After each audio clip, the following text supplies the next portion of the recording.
is doing what I think is fair work. Somebody may say, well, maybe he's been too aggressive. He necessarily must be aggressive. We asked for that.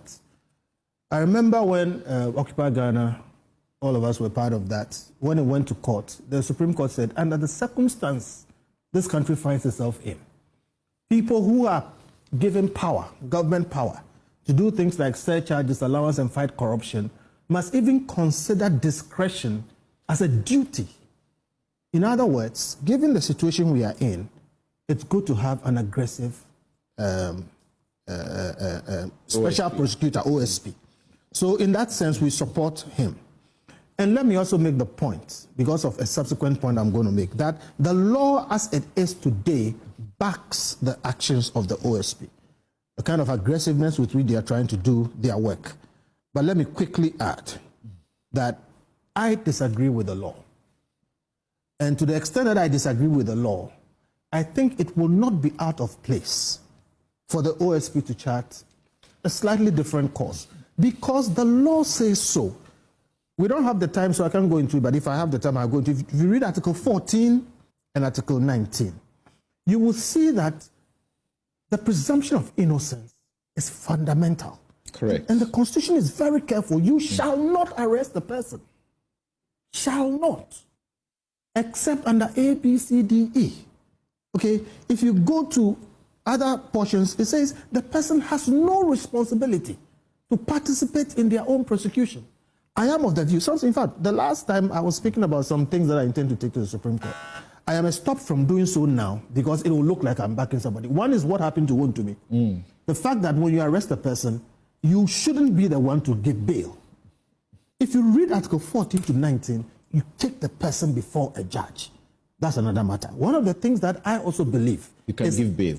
Police inquiry bail is lawful. If you again, I wish I could do the law of it. If you, it's reasonable, it is lawful, but you don't keep the person 48 hours, then you slap a bill which is unreasonable. Those yes. things. And I think as for that, good. As for that, it's correct that they are misinterpreting the law. That once within 48 hours you have not released the person on bail, yes, you must take them to court. Yes, right. Somebody is arguing about so those things. Now, one other thing that I sincerely believe, and I've even discussed with Martin because sometimes we don't have time. I feel somebody else should take it.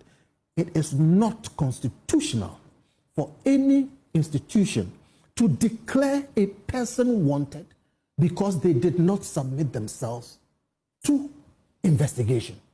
Why I say so is, again, if you read 14, the presumption of innocence is so fundamental.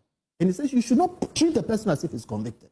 Now, we've done it over the years, but I always tell people that that's why Martin Kpebu went to court. And if you see all the things that he got, which had been done over the years, upon close scrutiny, we realize we're being wrong. Now, if you say, or if the Constitution says the person can be arrested, brought there for 48 hours, he doesn't even have to speak, then upon what do you say that because you are not coming and declaring you wanted, which is treating him like a criminal?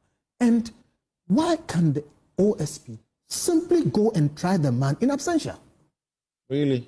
Yeah, absolutely. And they should be prosecuting all of us in absentia. Well, I'm making the point. You see, again, before Martin went and said, even Medra should be left on bail until you can make a case against them. People were like, hey, Medra, if you leave him, he's going to kill somebody. If you read the Constitution, it says that the purpose of bail is to confirm, to make sure that the person will submit themselves to, court. My point remains, and again, we don't have the time for me to go through it, but here's the thing.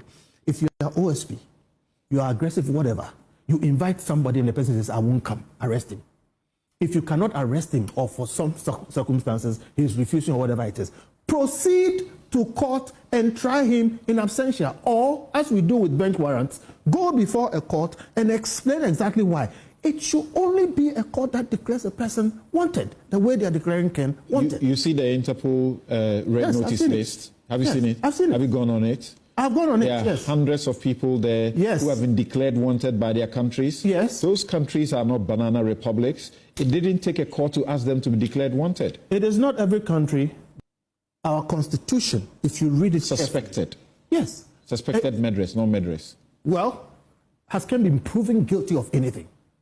I am one of the people who was most critical of Ken in office from when he capped statutory funds, ESLA, Ejapa, Ilevi. People forget, because of some of the things we've said in the recent past, that myself and my Imani brothers were amongst the most critical. So I'm not saying anything, but has he been proven guilty of anything? And I'm saying, why does it look like a man who is sick?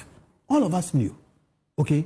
Why does it look like there is a certain pressure on him to pay his own way, to participate in his own prosecution? At the bottom of the notice of declaration, you find that he is presumed innocent. Well, that doesn't matter? It does matter, but if you, that's lip service.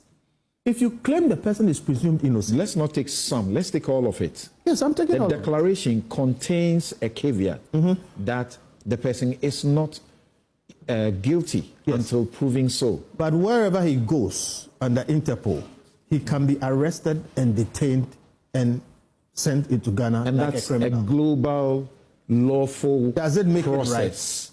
There was a time. People there was a time when human sacrifice was allowed. The law is not always coterminous with justice, which is why I'm making the point that the OSP is backed by law in what it is doing. But I do believe, just like Martin did, that if people go and look carefully at the law as it is, what the OSP must do with all the law at its disposal. In fact, it's easier for you to try somebody in absentia. Indeed, if you read the Constitution, it says that you can try the person either with his presence or with his lawyers. Yes, so the question I'm asking, my point is... The question that is being asked is, generally, you have heard that question. So you want us to create a precedent where I can decide to steal as much as I can steal from Ghana. All I need to do is to just escape from this country. No. And not make myself available. You say the OSP must arrest the person, or law enforcement must arrest whoever they suspect, if they must arrest them. They have gone to court. They got a warrant to arrest. The warrant to arrest may have a limitation to this jurisdiction, but they are able to trigger it beyond the jurisdiction because of Interpol, to say, we are looking for Samson Ladi. He may be in your country. It's the reason we have signed the mutual legal assistance law. So if you find him, bring him to us. Oh, well, the same way if somebody leaves your country, like they go to Canada and steal cars and bring to Ghana, and they are running away, arrest them for me and bring them. What's wrong with that system? This is the problem. The person is sick or claims to be. He is in a situation where he says, I cannot come down. That's one. The law allows you to proceed against him in absentia. So, if you want to arrest the person, you haven't gone before a judge or anything, and by yourself, you have triggered the Interpol, whatever. I said the law backs what you are doing now. There's a warrant, meaning you have gone before a judge. There's a warrant for arrest. My point is this. There is a law that allows the OSP to proceed in absentia against this gentleman. Why have they not proceeded to try him in absentia? Because look, you know, Sedina Tamaklo also tried, convicted, sentenced, and then she absconds. If you put Sedina was arrested. Sedina appeared before the court. Her plea was taken. A different point. In the course of the trial, she runs out of the country. My point is, and as we speak, there are processes to arrest her. She ran. Felix is saying she didn't run. Look, she ran because Samson, I haven't made a she point. asked for permission to go for treatment. I haven't made the point. And never returned. That one must be clarified. I haven't made the point. I haven't made the point. The point I'm making is, Sedina essentially, who was tried and convicted, who is now a convict, is treated more or less essentially the same as somebody who has not been tried, not been convicted, who might well not be convicted. There is a problem there. So I'm saying, please, OSP, look, if I had to advise Ken as a brother, I would say, don't come to Ghana. I disagree with all the things that have happened and I've criticized them. But for your person and for the kind of vitriol that has been visited against you, don't come to Ghana. Wait and let them try you, let them convict you, and if they convict you, we'll take it from there. Sedina was convicted. It's a different thing from a person who has not been tried. And the law allows them to proceed against him in absentia. Do that. Okay. The OSP is here. They will be explaining all of this, but for good reason and strategic reason, I want them to hold their breath. We'll hear you guys briefly before we go to the OSP.